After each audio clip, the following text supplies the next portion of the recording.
Hello Canastota, I'm Sean Becerra, Superintendent of Canastota Central Schools, and this is the weekly video update for Friday, October 9th. I'd like to start this week's update by reiterating some of the key announcements related to school that came out in the past 10 days.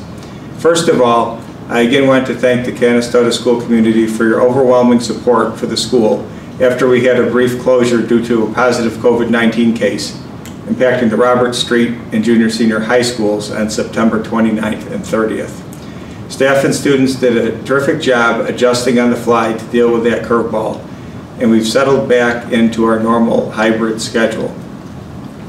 What enabled us to have a safe start this year is what will continue to keep us safe and minimize the potential spread of COVID. Strict adherence to distancing protocols, the wearing of masks, frequent sanitizing throughout our facilities, and a focus on proper daily health screening. I know I sound like a broken record, but it is crucial that the daily health screener is completed every day, that staff and students will be in the facility. And if anyone is exhibiting symptoms, it is imperative that you contact your school nurse to determine how to best handle each situation. Awesome job by everyone on this. Thank you. On a positive note, we're excited to welcome our K-3 students currently in the hybrid instructional model back to school on Monday, October 26th. Again, Peterborough Elementary and Southside Elementary students attending a Monday, Thursday, and Tuesday, Friday schedule will be returning to a 5-day per week in-person schedule on October 26th. Students currently in a fully remote schedule will remain in a fully remote schedule. More details about exactly what the return to school looks like will be forthcoming in the days leading up to the 26th. We're extremely pleased to be offering this 5-day schedule to our students, and I know many of our families are happy about this as well.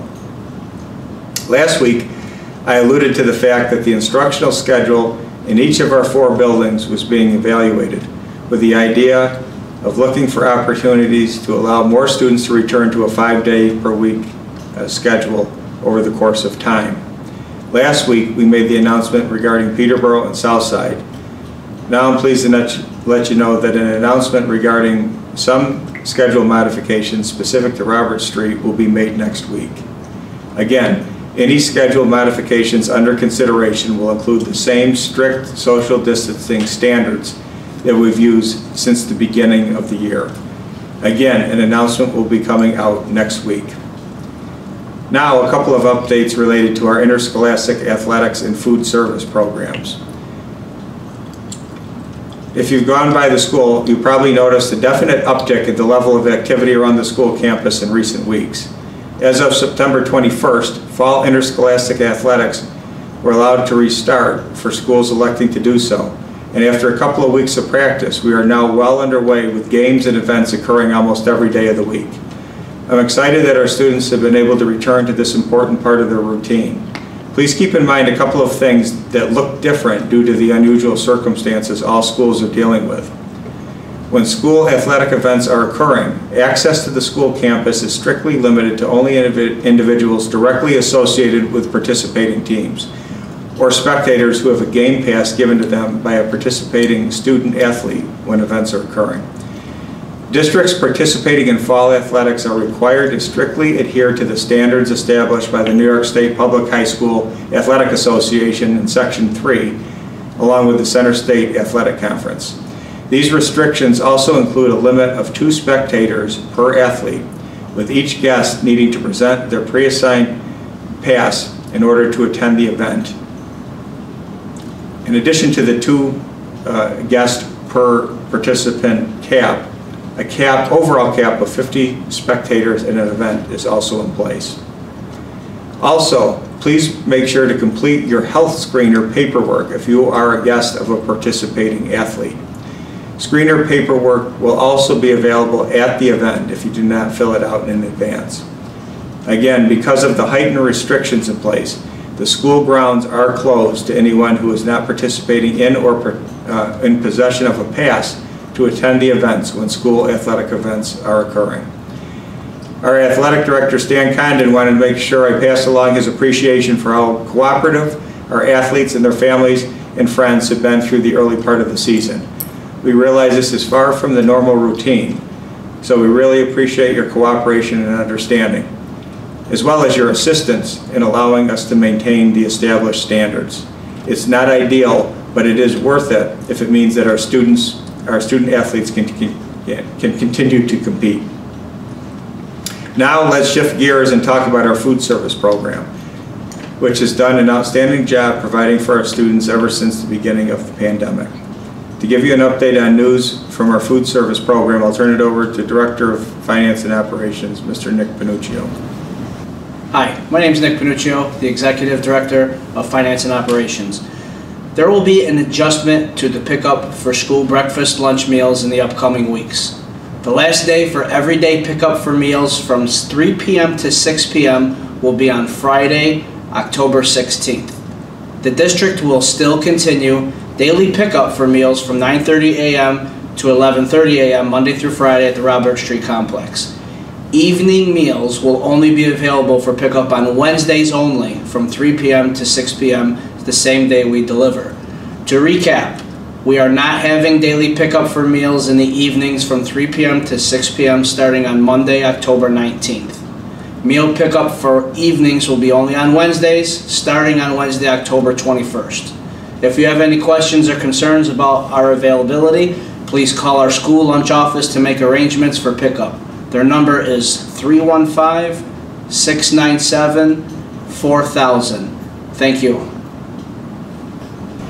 Thanks, Nick, for that update. I'd like to wrap up this week's update by revisiting the segment we started a few weeks ago, focusing on discussing factors impacting our ability to learn. In recent weeks, I discussed the impact of physical activity and exercise, as well as the impact of music on the overall learning process.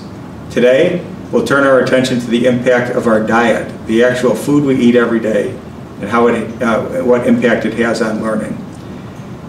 Now, this is a really big topic with a lot to dive into, so we'll keep it simple today and focus on one specific item: sugar. How sugar, specifically refined sugar, impacts our brain's ability to learn. In a March 26 article from Harvard Health Publishing from Harvard Medical School, physician and contributing editor Eva Selab outlined the findings from multiple scientific studies that determine that diets high in refined sugar are actually harmful to the brain, and also notes that there is a correlation between diets high in refined sugars with impaired brain function and even worsening mood disorders such as depression. So is what you use to fuel your body important to keep your body in good shape? Absolutely. But it's also important to keep your mind in good shape as well.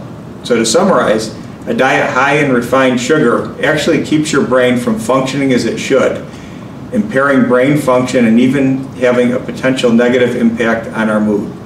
So if we want to do our best work at school and on the job, we need to pay attention to how much refined sugar is in our diet.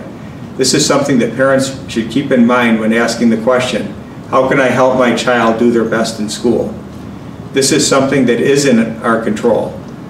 During a time of unprecedented challenges, we should look for any advantage we can find.